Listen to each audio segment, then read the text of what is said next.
Well, it is such a gift to be with all of you who are here, whether in this room or in Elliott Hall or watching from home on this Christmas. I don't know what these last few weeks have been like for you. Maybe you are the kind of person who's on like the extreme end of the Christmas spectrum and there's not enough eggnog and Mannheim steamroller in the world to make you happy. Or maybe like a lot of people I've talked to recently, Christmas kind of snuck up on you this year and you don't feel like you're ready, you're not equipped yet, and you're here at the 4 o'clock because North Park is your next stop this evening. Maybe everything going on around us has you feeling a little like our friend Buddy the Elf. Remember when he was riding an escalator the first time and just that new experience? Raise your hand if you've ever tried that before.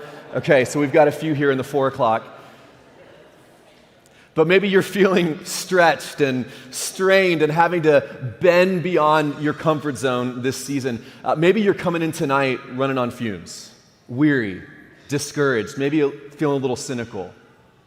Or maybe this year feels different because someone you love will not be home for this Christmas.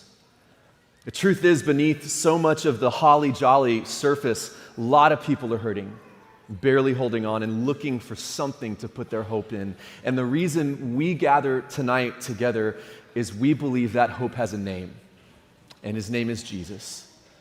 And I want to talk about that for just a few moments.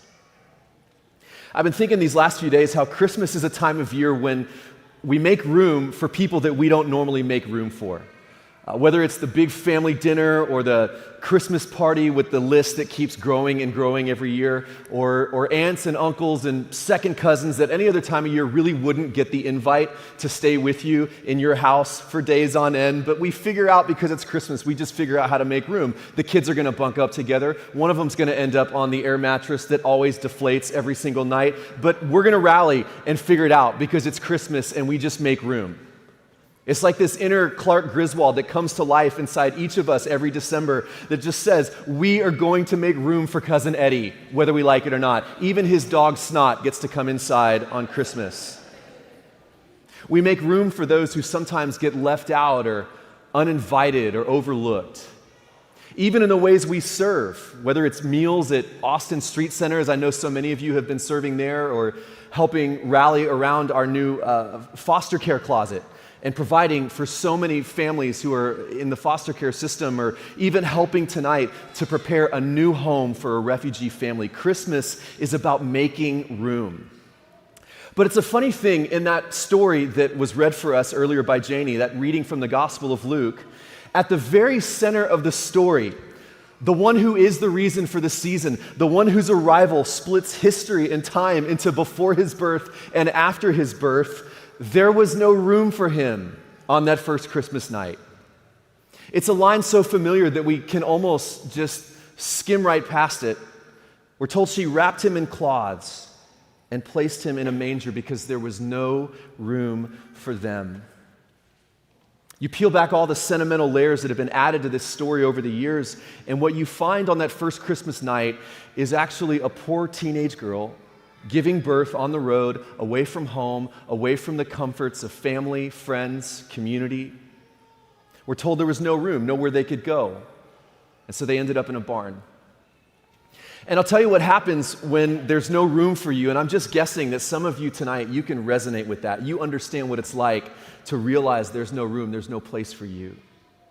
I remember one Christmas growing up, I lived with my mom at the time, and she had earlier that year lost her job, and we blew through all our savings, and we ended up, just a stack of unpaid bills, ended up losing our house. And so right around this time of year, we had to move into a little apartment in a new part of town, and it can be a disorienting, unsettling, scary experience when our sense of place and belonging and security kind of gets stripped away. By the way, fear is everywhere in the Christmas story. That's why the most common Christmas greeting when you read through the story is "Fear not."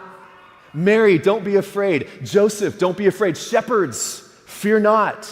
It's like everyone in the story is a little on edge, anxious, nervous, scared. That's what darkness does to us sometimes. Our 4-year-old daughter, Collier Jane, she's going through a phase where she does not like to sleep alone. She gets scared and she comes down the stairs into our room every night, and she says, "Daddy, it's too dark." I say, what do you mean, honey? She says, it makes me scared, Daddy. It's too dowk, D-O-W-K. I say to her, call your Jane. There's nothing to be afraid of. I promise. Mommy and Daddy, you're safe. Mommy and Daddy are watching over you. It doesn't help. She's still scared. She still comes down into our room every single night. So we bought some of those child-proof doorknob covers. Has anybody tried using these sham of a doorknob cover thing? She figured out how to break through those like in one night. We set up gates everywhere. She busted them down. We barricaded the stairs and she broke through in one night. So then we resorted to threats. We said, CJ, if you leave your room tonight, no more treats for you. She came anyway.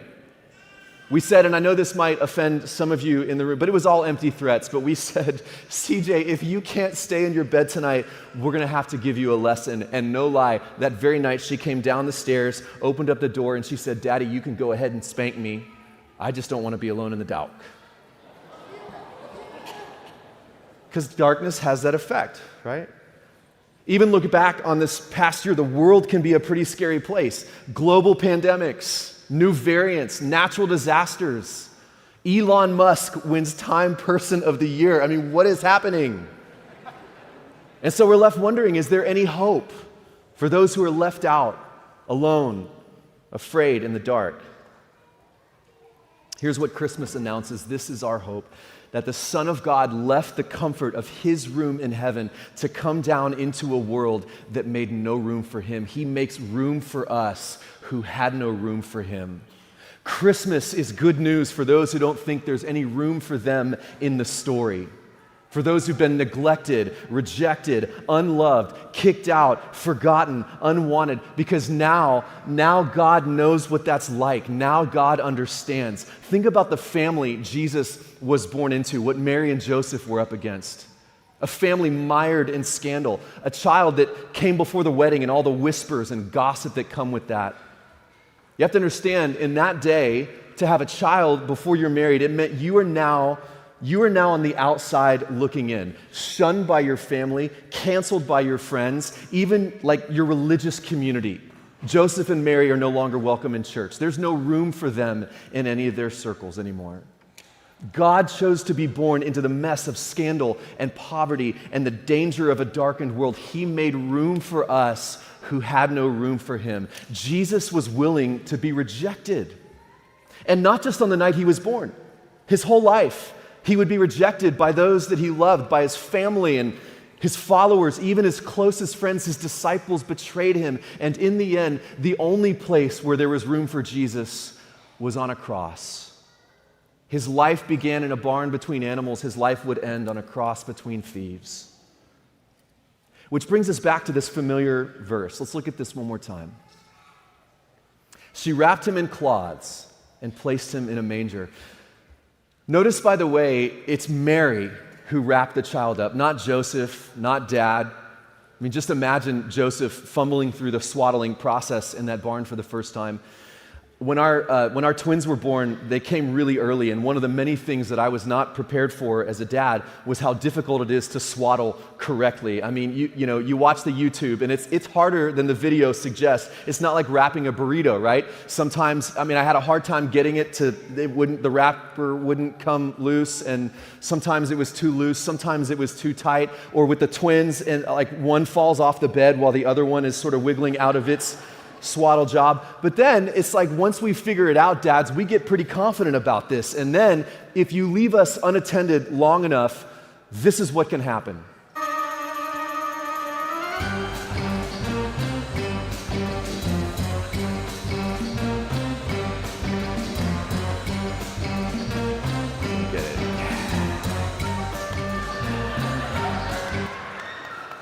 Isn't that, so many of you dads are like, I'm trying that tonight. This is going to be awesome.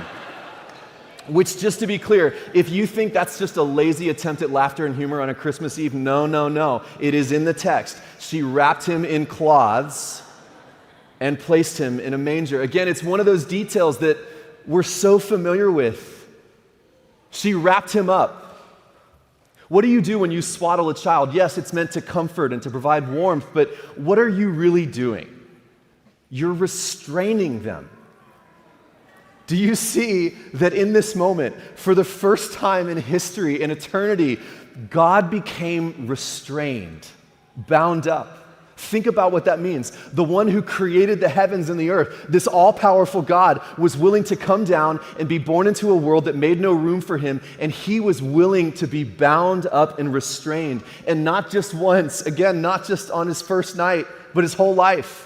He chose to give up power, to become like a servant, to be rejected. She wrapped him in cloths, which is a kind of foreshadowing of another moment when Jesus would be wrapped up and bound and restrained once more, that one day he would die, and they would wrap his body and they would place him in a tomb.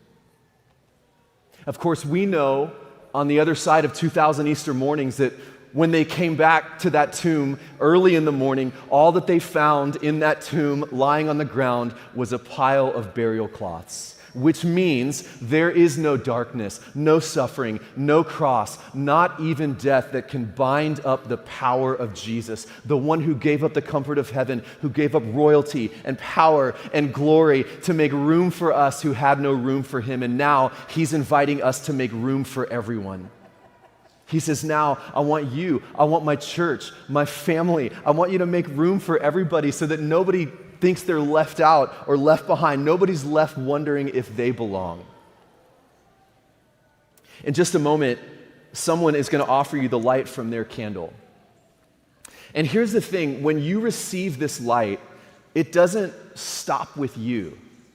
You give it to someone else. And when we do that, when we share the light of Jesus with someone else, an amazing thing happens. It's a promise that Jesus made more than anything else when he said that in losing your life, that's when you really find it. When you give your light away to the person next to you, when you, in a sense, make room for them in this story, you don't lose your light.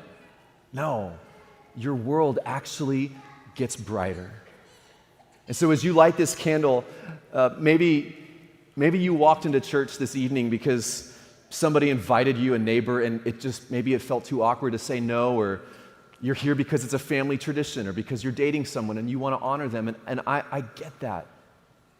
Maybe for whatever reason, you might feel far from God, distant from God, and you're thinking there is no way that God, even if there even is a God, there's no way he could ever love someone like me. Make room for someone like me and his family, not with what I've done or who I've hurt or the wreckage in my past. And I want you to hear tonight, he came for you. He allowed himself to be wrapped in poverty, in suffering, in scandal. He gave up everything for you because he loves you. And there is room for you in his family. All he asks is that you make room for him in your heart. Even as you light this candle, you can make your heart his home. And the thing about Jesus, and I love this, I have grown to love this about the person of Jesus, is that he won't storm in unwanted. He will not barge into your life if you don't want him to come in. He loves you too much to do that. No, the way he enters is not by might or sheer force. He comes as a child, gentle and lowly. It's one of the reasons we chose this book, Gentle and Lowly, as a gift that we want to give you tonight. The one time in all the Gospels where Jesus talks about his heart, the only time, he says this, "Come to me, all you who are weary and need rest, for I am gentle and lowly in heart." That's our God, gentle, patient, not barging in, not forcing his way. I'll leave you with this one line from the book. No one in human history has ever been more approachable than Jesus. No prerequisites, no hoops to jump through. The minimum bar to be enfolded into the embrace of Jesus is simply this: open yourself up to him. And you can do that right now.